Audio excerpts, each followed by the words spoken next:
Saudara-saudara, puji Tuhan, hari ini kita kembali berada di dalam suasana ibadah.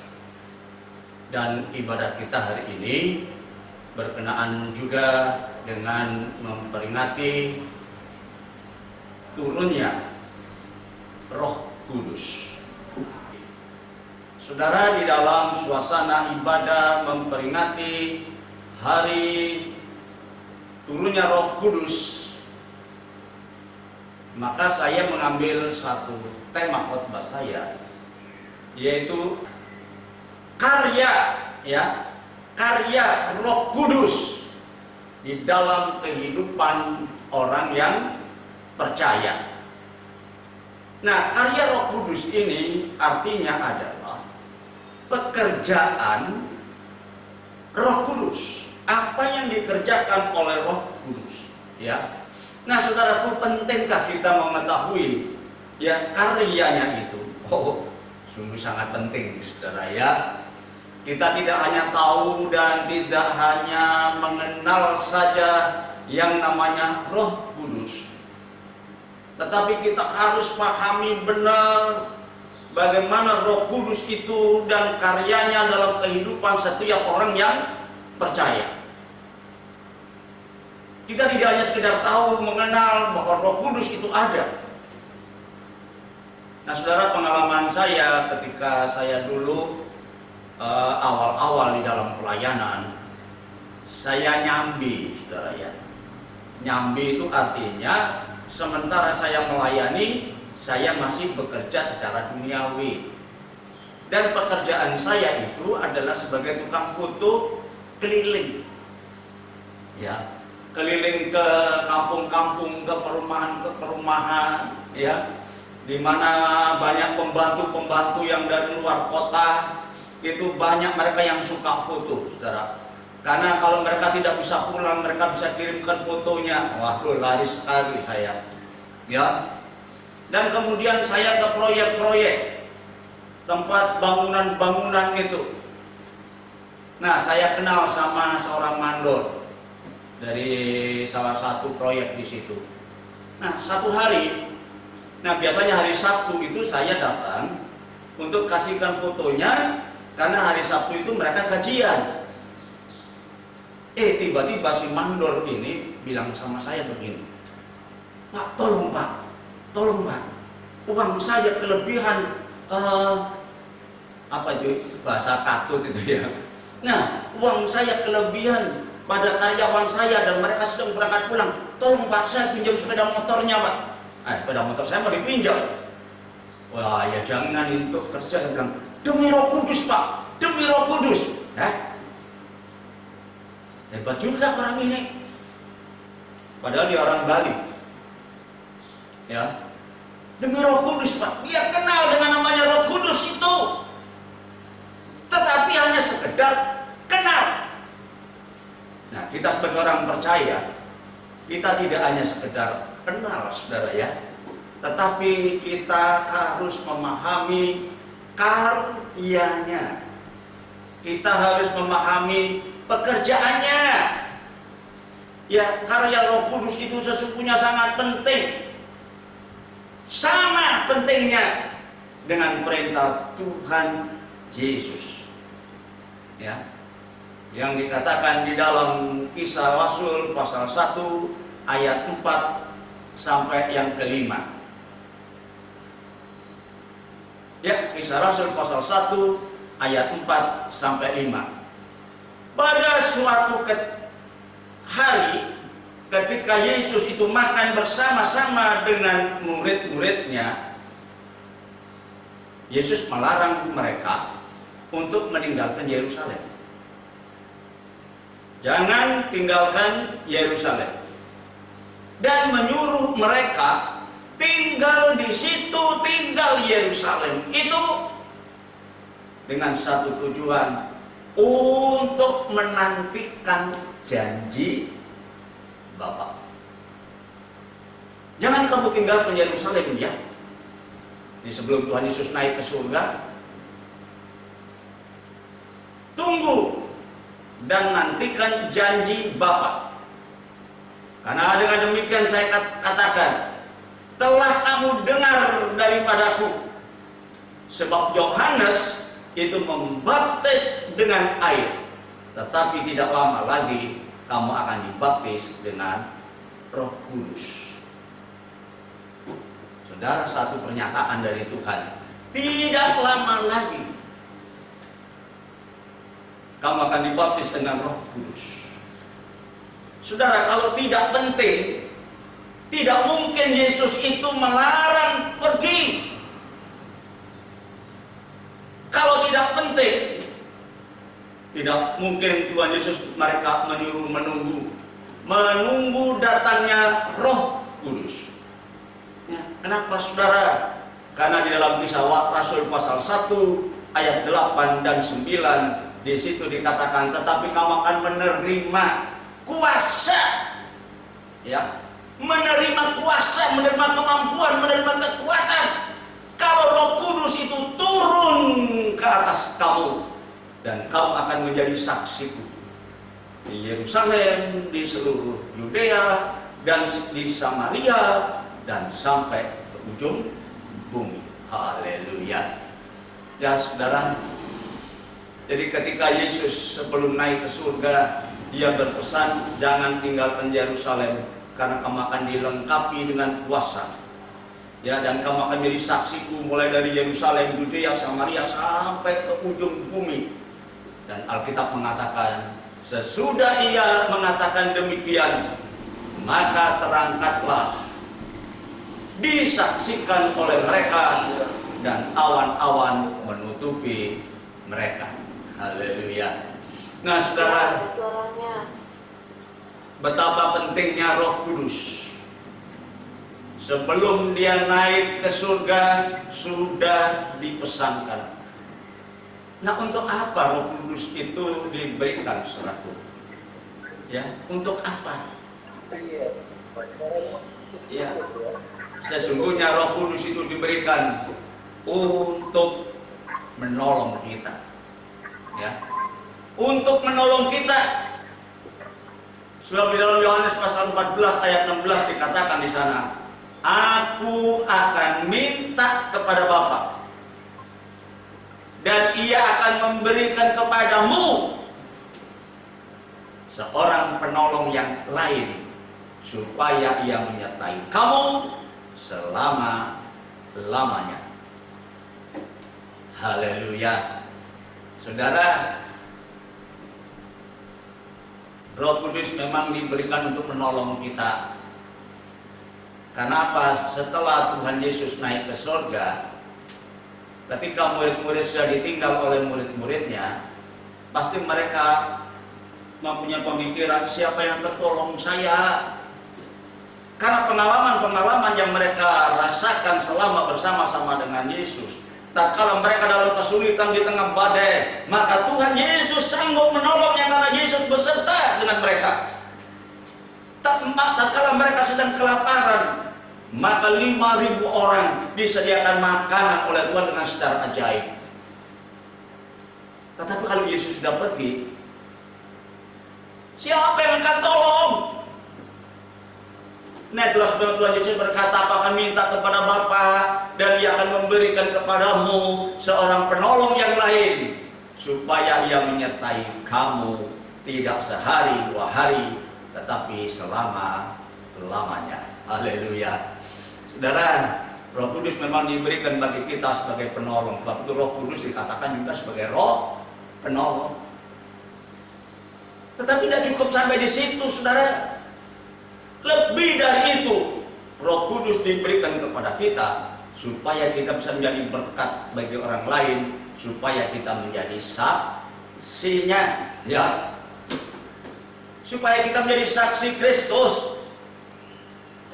Sebabnya di dalam Kisah Rasul pasal 1 ayat 8 tadi dikatakan, tetapi kamu akan beroleh kuasa kelak apabila Roh Kudus turun ke atas kamu, dan kamu akan menjadi saksiku mulai dari Yerusalem, Yudea, Samaria sampai ke ujung bumi. Mulai dari yang terdekat, kemudian agak jauh, lebih jauh, bahkan lebih jauh lagi sampai ke seluruh bumi. Kita menjadi kesaksian di Yerusalem, di kandang sendiri, ya, di rumah tangga kita jadi kesaksian, kemudian di Yudea tetangga sebelah kita menjadi kesaksian, ya, Samaria sampai ke luar kota dan bahkan sampai ke ujung bumi kita menjadi kesaksian, ya. Tuhan ingin kita menjadi saksinya, saudara, supaya banyak orang percaya kepada Yesus dan diselamatkan, ya. Supaya banyak orang, ini adalah kerinduan Tuhan, karena ketika Yesus datang ke dalam dunia, Dia mencari orang-orang berdosa untuk diselamatkan.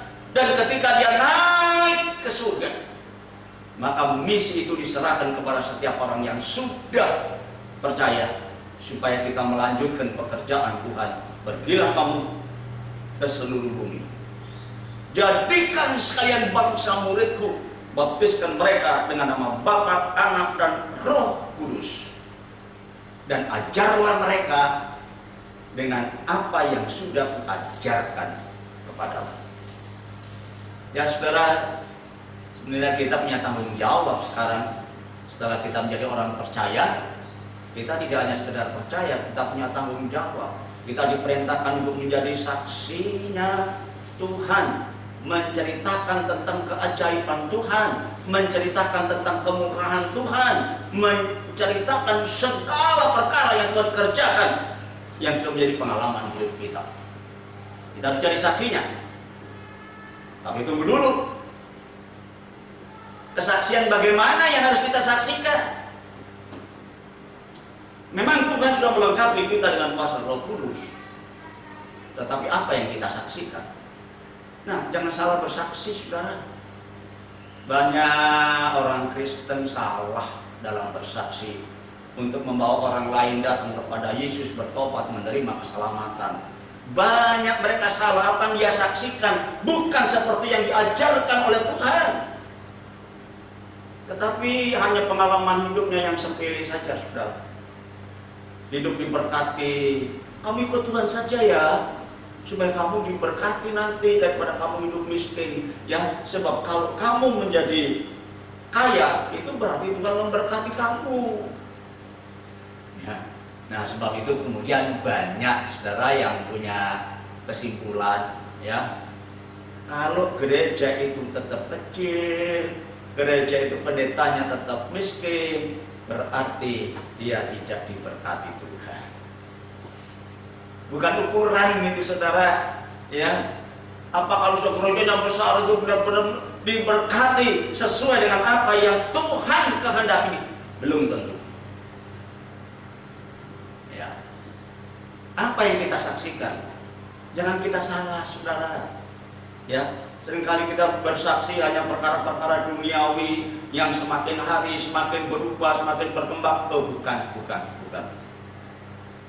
Satu saat ketika saya masih gencar-gencarnya dalam pelayanan, saya masih bujang, saudara, ya. Saya datang kepada seorang ibu yang saat itu sedang menderita dengan 2 anaknya yang masih kecil-kecil. Saya datang kepadanya, Bu, Ibu percaya kepada Yesus, ya, supaya ibu nanti ditolong, ibu menjadi bahagia, ibu diberkati. Ya, ini kesaksian yang salah, saudara, ya. Benar. Dan ibu itu menjawab, ya, haleluya, enak kamu ngomong, ya, enak. Coba kalau kamu sudah menikah, paling kamu susah, ya. Nah, saudara, sejak itu saya cepat-cepat berusaha untuk menikah, cari jodoh, ya, dan menikah.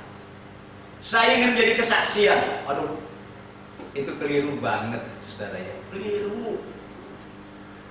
Tuhan memanggil kita, ya, supaya kita bersaksi tentang karya Roh Kudus di dalam kehidupan kita.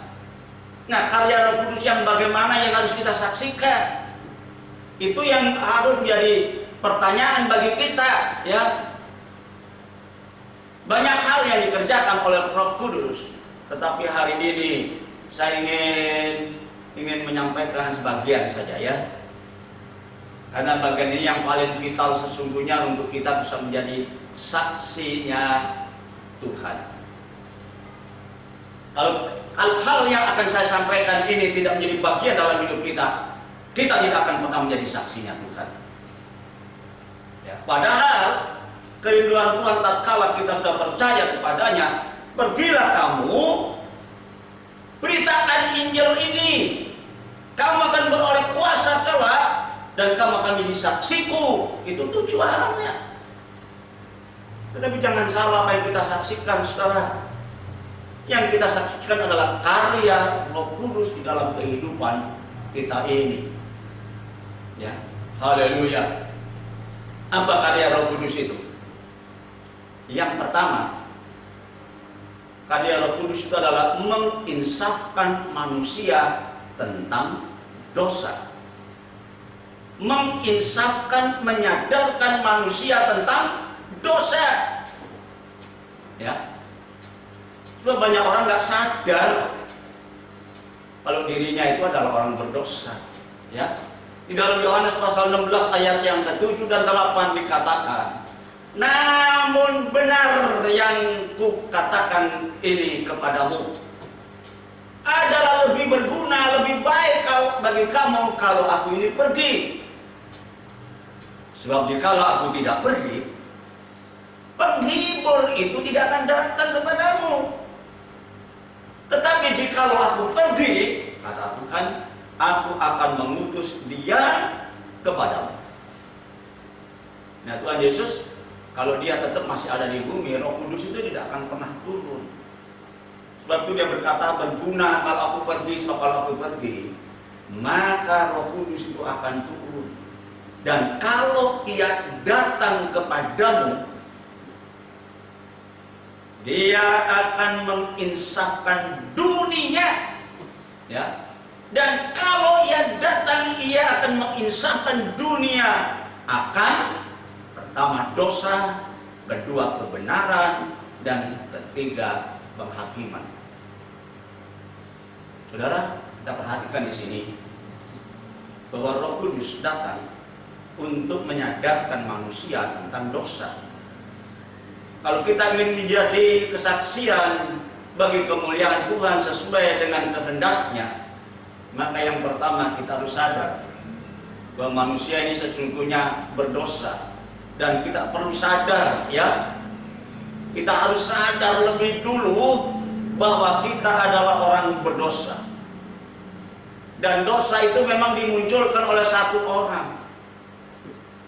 Seringkali kita bisa mengatakan, loh, aku bukan orang berdosa, karena aku tidak pernah mencuri, aku tidak pernah berbohong, aku tidak pernah membunuh, dan lain sebagainya.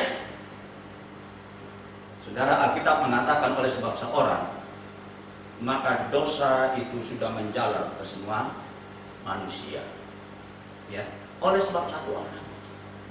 Satu orang berdosa, kita juga anak-anaknya disebut orang berdosa. Ah, kok bisa seperti itu? Ya, saudara tahu singa? Ya, singa, ya. Nah, singa ini binatang buas. Karena singa itu suka makan musuhnya, makan daging lawannya, bahkan makan manusia juga. Tetapi ketika dia melahirkan anak, itu adalah anak singa. Tetapi walaupun anak singa itu belum pernah makan orang, kita sudah ketakutan. Karena dia juga punya predikat binatang buas. Anak singa pun binatang buas, karena induknya binatang buas. Jadi kalau satu orang berdosa, maka kita semua adalah orang berdosa. Ya, kita tidak bisa melepaskan diri dari yang namanya dosa. Jangan berkata kemudian kalau memang sudah tahu bahwa dosa itu asalnya dari Adam, dari Hawa. kemudian kita menggerutu, kita mengeluh, kita menyalahkan Anda. Tidak bisa, saudara. Karena manusia sudah punya naluri untuk berdosa. Dosa itu sebenarnya tidak taat kepada firman Tuhan. Dosa itu adalah pelanggaran terhadap firman Allah. Nah, seorang tukang kayu, saudara.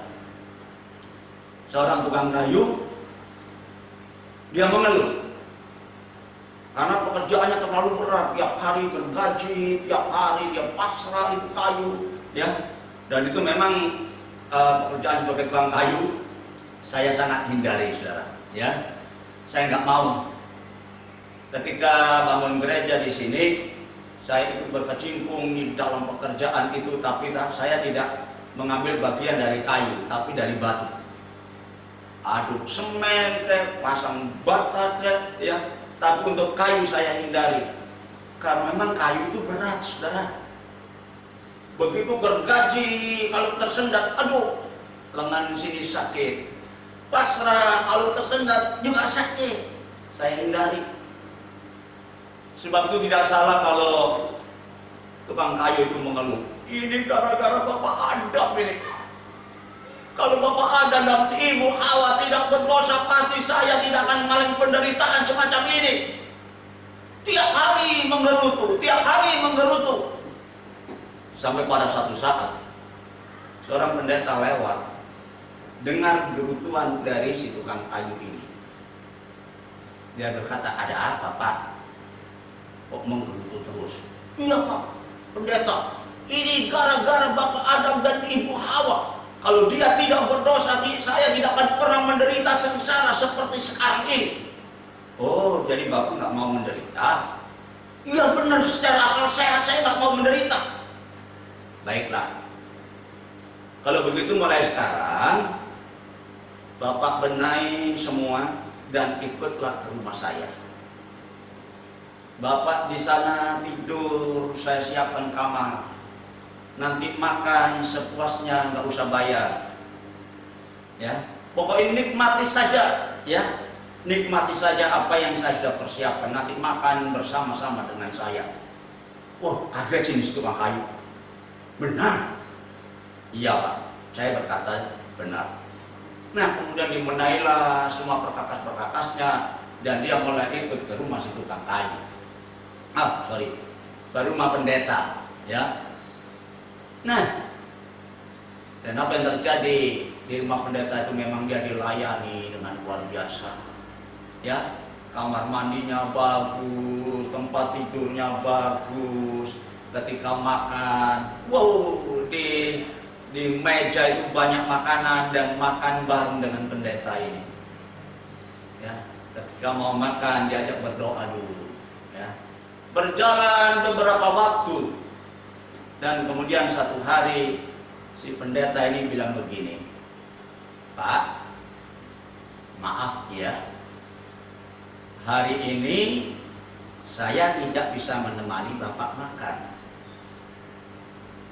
Bapak makan sendiri saja, seperti biasanya, makan sepuasnya apa yang Bapak suka, makan semua. Tapi saya tidak bisa menemani sebab saya ada urusan di luar. Oh iya Pak, tidak apa-apa, terima kasih katanya. Cuma saya pesan satu ya Pak. Apa itu? Tolong yang di tengah itu yang saya tutup itu jangan dibuka ya Pak, karena itu jatah saya. Ya, nanti kalau saya makan itu yang menjadi bagian saya. Oh iya Pak, terima kasih, saya paham. Nah betul, ditinggal pergi. Makanlah dengan lahap ini saudara ya. Tetapi ketika dia makan, matanya memandang kepada satu benda yang ditutup tadi. Wah, apa itu ya? Hatinya mulai terganggu. Dia mau buka, nggak berani. Oh, sudah dipesan, jangan dibuka. Tapi suara hatinya itu nggak bisa ditahan, saudara. Dan kemudian sampailah saatnya tangannya diulurkan, dan karena dia curiga juga, kenapa kok ada gerak-gerak di dalamnya ya, gitu loh. Ya. Kemudian dia angkat tutupnya, maka dari dalam terbanglah burung, saudara. Bingung dia. Duh, bagaimana dia menggantinya? Bagaimana dia bisa mendapatkan burung itu? Bingung. Dia sadar sekarang, ternyata saya pun tidak tahan uji seperti Bapak Adam dan Hawa. Maka kemudian dia benahi barang-barangnya, tanpa pamit dia pergi. Saudara, tabiat dosa itu sudah mengalir kepada semua orang, termasuk dosa saudara, termasuk saya. Tidak bisa kita pungkiri, dan kita harus sadar ini, ya, supaya kita bisa menjadi kesaksian. Kita sadar bahwa kita adalah orang berdosa, tapi Tuhan sudah dengan kemurahannya menebus kita, dan kita tidak mau berbuat dosa lagi. Saudara, kita sadar kita orang berdosa. Tuhan tahu kalau kita orang berdosa. Tatkala ada seorang perempuan yang ditangkap basah oleh orang-orang Farisi dan oleh orang Yahudi, kemudian mereka minta pertimbangan atau minta kebijakan dari Tuhan ini. Menurut hukum Taurat, perempuan ini harus dirajam batu sampai mati. Menurut kamu bagaimana? Nah, saudara, Tuhan cuma jawab, siapa di antara kalian yang tidak berdosa, lempar perempuan ini lebih dulu dengan batu. Satu-satu mereka pergi. Tuhan tahu siapa perempuan ini adalah perempuan berdosa. Tuhan tahu siapa kita ini, kita adalah orang berdosa. Tetapi ketika sudah mendapat kemurahan dari Tuhan, maka Tuhan berkata, pergilah, aku tidak menghukum kamu, dan mulai sekarang jangan berbuat dosa lagi. Oh, luar biasa. Mulai sekarang jangan berbuat dosa lagi. Berapa banyak orang Kristen dan tidak pernah berhenti berbuat dosa. Dosa terus dikerjakan. Bagaimana kita bisa menjadi kesaksian? Karya Roh Kudus itu harus lebih dulu menjadi bagian dalam hidup kita dan mengerjakan hidup kita. Kita sadar kita orang berdosa. Sejak sekarang saya tidak mau berdosa lagi.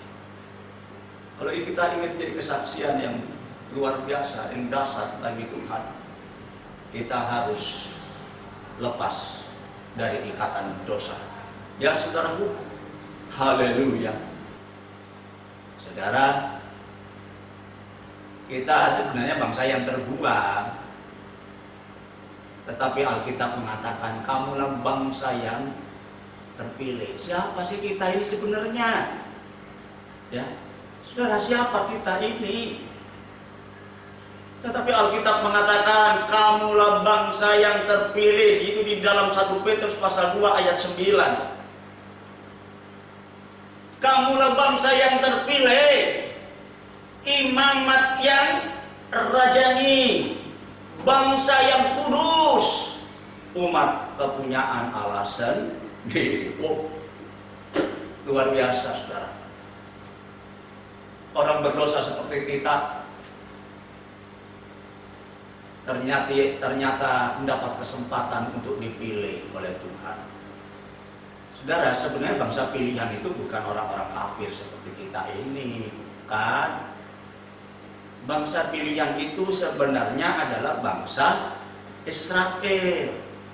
Bangsa yang dipilih, bangsa yang dijadikan imam-imam rajani, menjadi milik kesayangan Tuhan sendiri, itu bangsa Israel. Tetapi bangsa Israel gagal untuk bisa menikmati ini.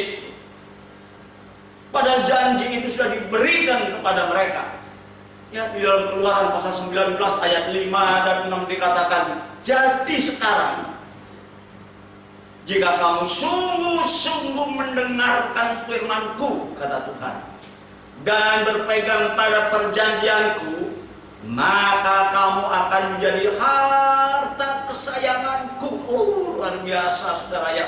Menjadi harta kesayangan-Ku sendiri dari antara segala bangsa, sebab Akulah yang mempunyai seluruh dunia. Wow. Inilah janji kepada bangsa Israel, kalau kamu mendengar firman-Ku dan melakukannya, praktek dalam firman Allah, kamu adalah menjadi bangsa kesayangan-Ku sendiri.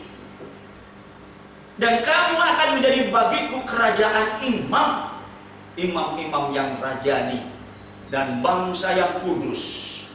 Inilah semuanya firman yang harus kau katakan kepada bangsa Israel.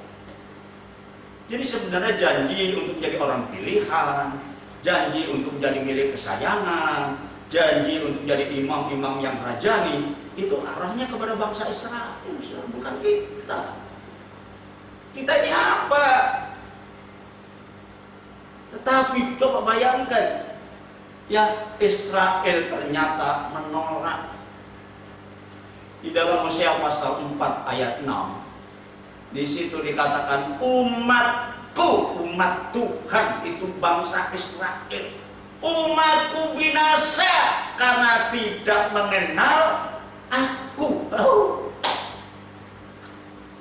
Umat Tuhan tidak mengenal Allah, saudara, ya. Karena engkaulah yang menolak pengenalan itu, maka aku menolak engkau menjadi imamku. Dan karena engkau melupakan pengajaran Allahmu, maka aku juga akan melupakan anak-anakmu. Bangsa Israel ditolak, saudara. Padahal janji yang pertama itu diberikan kepada bangsa Israel menjadi imam-imam yang rajani, menjadi milik kesayangan Allah sendiri, ya. Bahkan dikatakan bukan hanya milik, tapi harta kesayangan, ya. Tapi lucunya umat Allah tidak mengenal Allahnya, ya.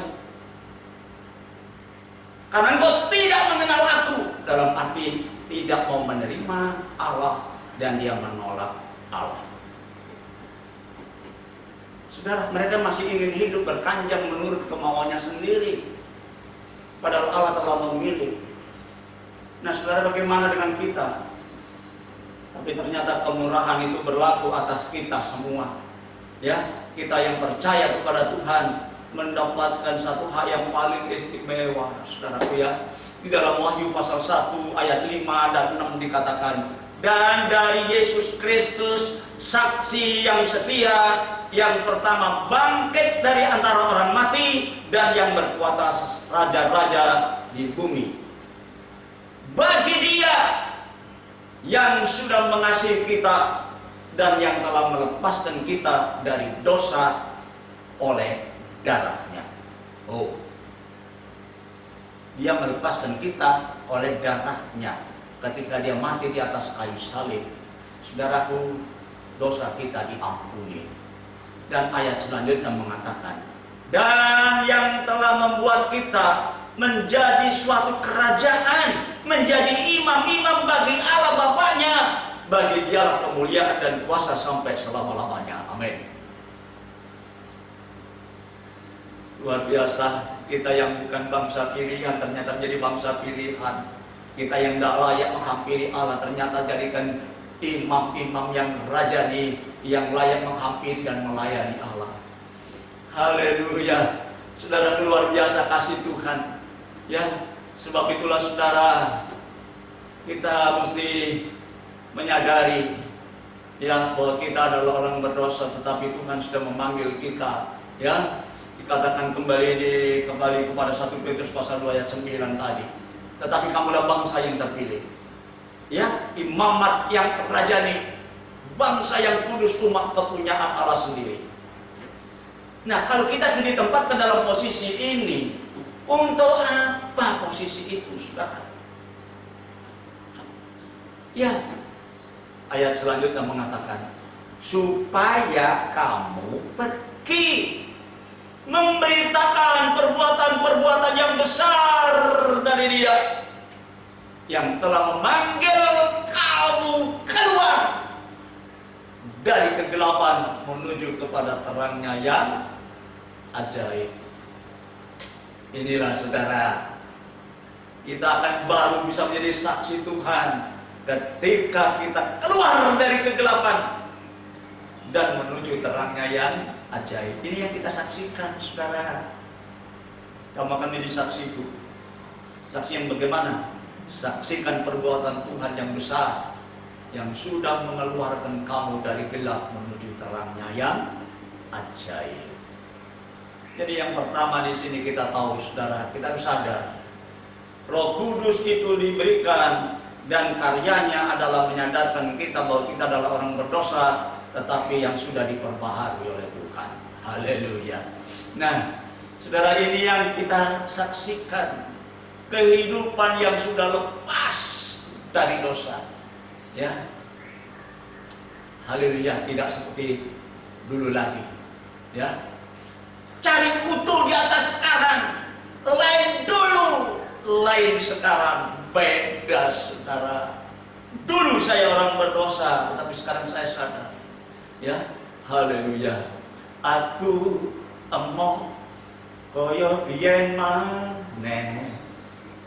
Aku emoh koyo biyen maneh. Lebih ya apa itu ya? Aku tidak mau seperti dulu lagi. Nyanyiannya jangan begitu saja. Aku masih seperti yang dulu. Wah, kita harus jadi manusia baru. Ya, Roh Kudus itu datang ke dalam dunia menyadarkan kita tentang dosa, dan kita harus berhenti dari dosa. Nah, tidak hanya disadarkan kita tentang dosa, tetapi Roh Kudus itu memiliki satu karya yang luar biasa. Ia mengerjakan pembaruan di dalam hidup kita. Setelah kita dilepaskan dari dosa, tidak dibiarkan begitu saja, tapi kita didandani, saudara. Ya, diperbaharui di dalam hidup kita. Haleluya. Bukan saja kita disadarkan dari dosa, tapi kita dibentuk menjadi satu kehidupan baru. Ya, Titus pasal 3 ayat 5 dikatakan di sana, pada waktu itu Dia telah menyelamatkan kita, bukan karena perbuatan baik yang telah kita lakukan. Jangan sombong. Kita selamat itu bukan karena perbuatan baik, bukan karena jasa kita, bukan karena ulah kita, tidak. Tetapi karena rahmat-Nya, oleh permandian kelahiran kembali dan oleh pembaharuan yang dikerjakan oleh Roh Kudus. Kita dibaharui, saudara. Setelah kita lepas dari dosa, kita dibersihkan dari dosa, tidak dibiarkan begitu saja. Setelah kita diambil dari lumpur, lepas dari lumpur dosa, tidak dibiarkan begitu saja, saudara. Tetapi didandani oleh Tuhan, oleh pembaharuan Roh Kudus itu, kita dijadikan bentuk baru, manusia yang baru. Saudara, sekali lagi bukan karena jasa kita, ya, bukan karena usaha kita. Paulus sendiri seorang rasul yang hebat, tetapi pernah dia berkata, pernah dia mengeluh bahwa keinginan hatiku itu berbuat yang baik, tetapi ketika aku ingin berbuat yang baik, yang jahat itu datang padaku. Saudaraku, yang jahat itu datang padaku. Kenapa? Sebab di dalam batinku ini memang aku sukakan hukum Allah, ya. Tetapi di dalam anggota-anggota tubuhku ini aku melihat hukum lain yang berjuang melawan hukum akal budiku dan membuat aku menjadi tawanan hukum dosa yang ada di dalam anggota-anggota tubuh. Ya, sudah bisa baca di Roma pasal yang ke-7 itu mulai ayat 21. Keinginan hatiku, kerinduan hatiku sebagai manusia yang punya akhlak, punya moral, ingin melakukan yang baik. Tetapi ketika saya ingin melakukan yang baik, justru yang jahat itu aku kerjakan. Kenapa? Karena di dalam diriku ada satu hukum, itulah hukum dosa. Namanya hukum tidak bisa dirubah, rumus tidak bisa dirubah, dalil tidak bisa dirubah, saudaraku. 1 ditambah 1 pasti ada 2, nggak bisa dirubah. Air selalu mengalir dari dataran yang tinggi menuju dataran rendah, ya, itu namanya air yang mengalir. Kalau dari bawah ke atas itu air mencerah. Makanya jamu air mancur itu salah, saudara ya. Kalau air mancur itu kan mestinya dari atas ke bawah, tapi gambarnya jamu air mancur itu muncrat ke atas. Ya. Itu namanya hukum, tidak bisa dirubah. Hukum Archimedes, saudara ya. Yang dari atas pasti turunnya ke bawah. Selama kita berada di bawah atmosfer bumi, maka kita juga dikuasai oleh hukum, yaitu hukum gravitasi bumi, gaya tarik bumi. Meloncat setinggi apapun, kita akan jatuh lagi. Kita lemparkan benda ke atas setinggi apapun, akan jatuh lagi. Pesawat terbang, kenapa dia bisa jatuh? Karena dia masih berada di bawah atmosfer bumi. Tetapi kalau dia sudah keluar dari atmosfer, maka dia melayang-layang, saudara ya. Astronot itu melayang-layang di luar angkasa sana.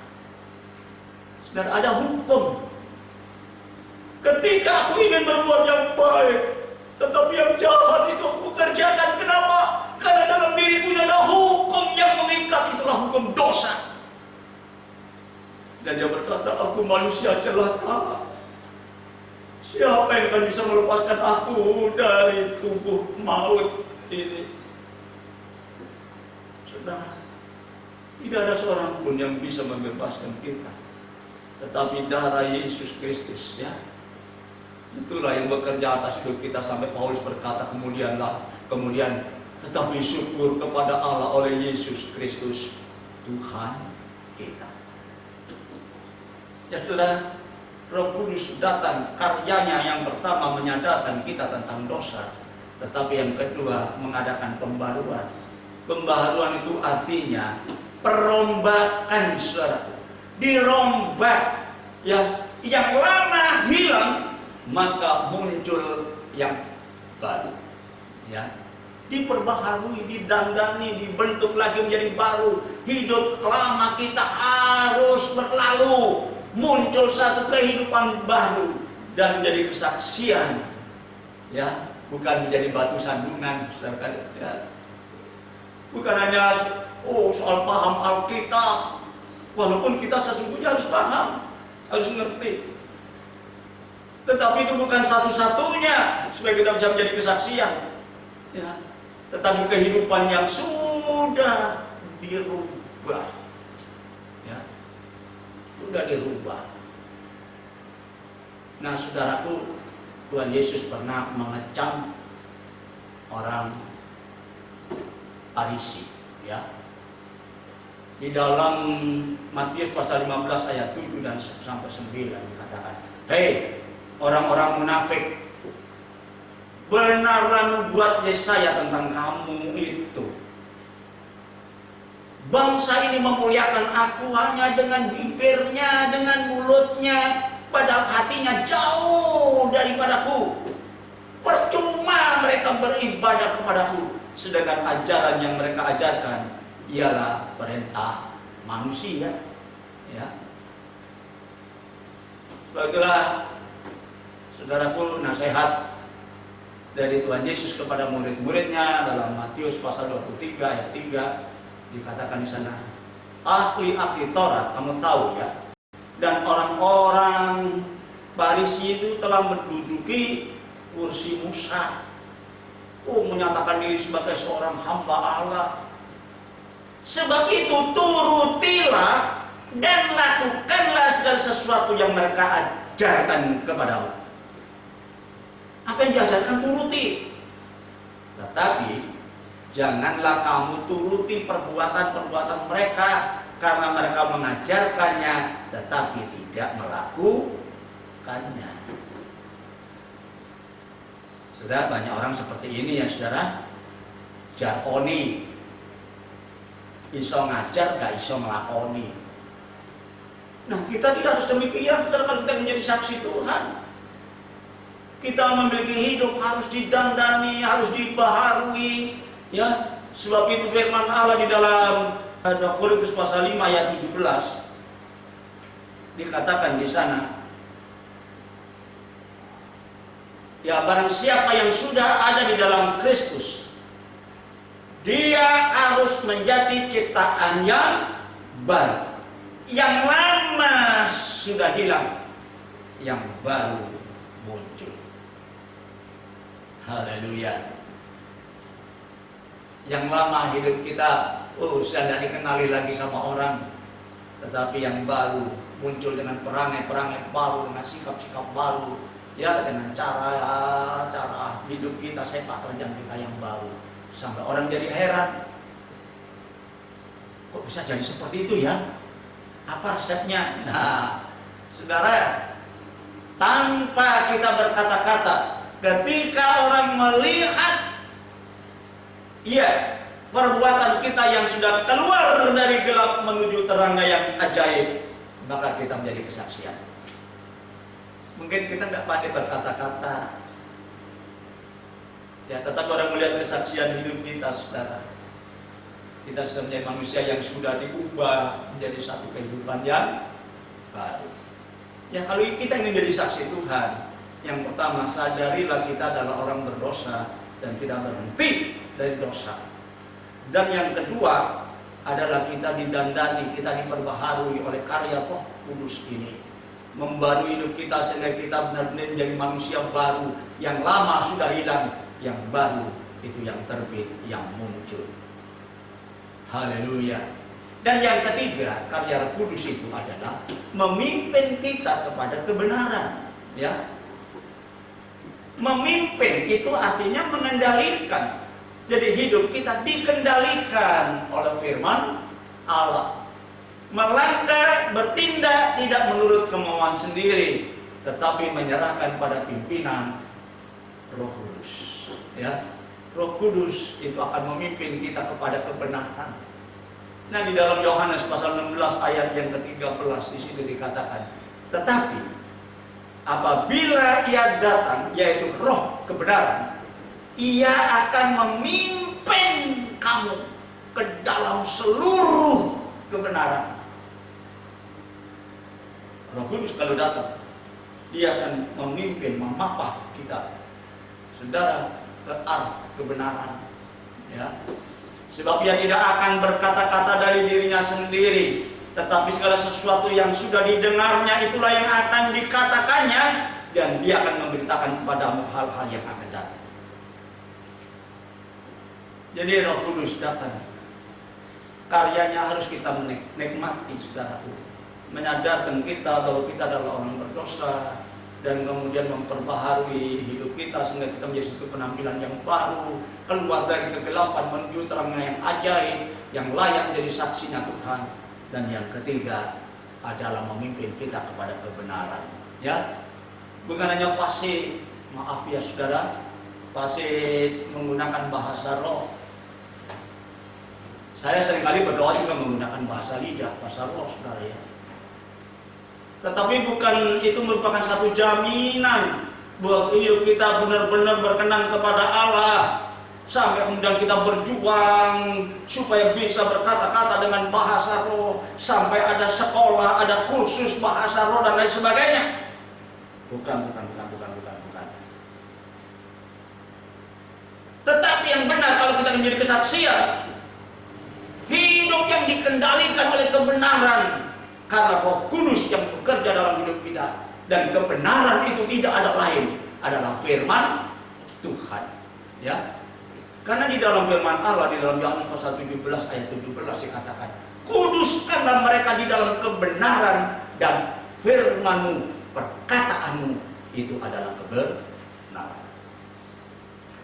Jadi kalau kita ingin menjadi saksi Tuhan, hidup dipimpin oleh firman, saudara, dikendalikan oleh firman, taat kepada firman Allah. Sebagai murid Tuhan, langkah perjalanan kita harus dipimpin dan diarahkan oleh kebenaran firman Allah, bukan karena suka-sukaku. Ya. Suka-sukaku Tuhan. Banyak orang, ada orang pernah, loh, kalau saya mau begini mau apa? Itu kan suka-sukaku. Silakan. Tapi kalau kita ingin dipakai Tuhan ini saksinya Tuhan, jangan suka-sukaku, tetapi suka-sukamu Tuhan. Ya, suka-sukamu Tuhan. Kemana kemana Engkau arahkan aku, Engkau pimpin aku akan melangkah ke sana. Dan Roh Kuduslah yang pimpin kita kepada jalan kebenaran, kepada firman Allah. Haleluya. Ya, kalau kita sadar akan dosa kita, saudara, kemudian kita menyerahkan hidup ini untuk didandani, itu diperbaharui oleh Roh Kudus, dan kemudian tetap melangkah dalam kebenaran firman. Memang kadang-kadang firman Allah itu tidak sesuai dengan keinginan kita, saudara. Firman Allah itu kadang-kadang nggak masuk akal. Ya, tatkala kita berhadapan dengan lawan kita, musuh kita, firman Allah mengatakan, ampunilah saudaramu dan doakan. Pasti saya doakan, mudah-mudahan ketabrak mobil. Bukan. Ampunilah saudaramu, doakanlah mereka. Aduh, tidak gampang jadi orang Kristen ternyata, saudara ya. Tidak gampang. Tetapi kalau kita bisa melakukannya, itu berbahagialah kita. Sekali lagi Tuhan ingin kita menjadi saksinya. Kamu akan beroleh kuasa apabila Roh Kudus turun ke atas kamu, dan kamu akan menjadi saksiku mulai dari Yerusalem, Yudea, Samaria sampai ke ujung bumi. Tapi tidak semudah itu. Siapa yang akan atau ini menjadi saksinya Tuhan, maka hidup harus rela dibentuk oleh karya Roh Kudus yang luar biasa. Pertama, disadarkan kita adalah orang berdosa, jangan berbuat dosa lagi. Setelah kita sadar kita orang berdosa, siapkan diri itu didandani, diperbaharui oleh Tuhan, sehingga hidup kita yang lama hilang, muncul yang baru. Tetapi sudah didandani, kita tidak diam diri, tetapi kita mau dipimpin oleh firman Tuhan. Walaupun kadang-kadang firman Tuhan itu bertentangan dengan hati nurani kita. Ya saudaraku, setiap kali kita sebagai manusia ingin kaya raya, ingin melimpah. Tetapi Tuhan mengatakan kalau kamu berdoa, Bapa berikanlah hari ini makanan kami secukupnya. Bertentangan. Tetapi berbahagialah orang yang mendengar dan melakukan firman kata Tuhan Yesus. Dan hari ini biarlah kita mengambil sikap, hargai karya Roh Kudus. Roh yang luar biasa dari Tuhan, Roh penolong kita, menolong untuk menyadarkan kita dari dosa, menolong untuk mendandani, memperbaharui hidup kita, dan menolong untuk memimpin kita dalam langkah perjalanan yang cocok persis sesuai dengan firman Allah. Ya saudara, dan kami percaya kalau kita hidup sesuai dengan firman Allah, ya, kita akan menjadi saksi Tuhan. Jadi saudaraku, belum terlambat. Ya, kita mengambil keputusan yang benar. Mari kita menyerahkan hidup kita sepenuhnya kepada Roh Kudus, supaya Dia sendirilah yang membentuk hidup kita. Ya, haleluya. Membentuk kita menjadi manusia yang benar-benar berkenan dan layak menjadi saksi Tuhan. Masih banyak jiwa-jiwa di luar kita yang belum percaya Yesus. Mereka menunggu apa yang bisa kita kerjakan. Ya, mungkin selama ini kita belum bekerja sama sekali, belum pernah bersaksi, atau bersaksi tapi ditolak. Mari saudara, kita dandani hidup kita. Berikan kesempatan Roh Kudus berkarya di dalam hidup kita hari ini. Ya, biarlah kita sadar kita orang berdosa tapi sudah diampuni oleh Tuhan, dan biarlah hidup kita juga diperbaharui menjadi manusia yang baru, yang kemudian yang lama hilang, yang baru yang muncul. Dan dalam perjalanan hidup kita sehari-hari dipimpin oleh Roh Kudus, maka kita layak menjadi saksinya Tuhan. Dan saya yakin banyak jiwa dimenangkan. Amin. Haleluya. Tuhan memberkati kita semua pada kesempatan pagi hari ini. Haleluya. Mari kita tunduk kepala. Kita berdoa. Bapa di surga, terima kasih hari ini kami sudah mendengar firman-Mu, dan kami tahu, kami sadar sekarang bahwa hidup ini harus menjadi satu kesaksian, sehingga banyak jiwa dimenangkan bagi kemuliaan-Mu. Maka kesaksian kami harus diawali dengan pembentukan pribadi kami oleh karya Roh Kudus. Kami sadar akan dosa-dosa kami dan kami tidak mau berbuat dosa lagi. Dan kami ditandai, diperbaharui oleh kuasa Roh Kudus, kemudian menyerahkan hidup ini dipimpin oleh Roh Kudus di dalam kebenaran firman. Kami percaya, maka kami akan menjadi saksi Tuhan dan banyak jiwa dimenangkan bagi hormat dan kemuliaan nama-Mu. Terima kasih Tuhan, Engkau memberkati semua yang mendengar firman-Mu pada pagi hari ini. Di dalam nama Tuhan Yesus Kristus. Haleluya. Amin.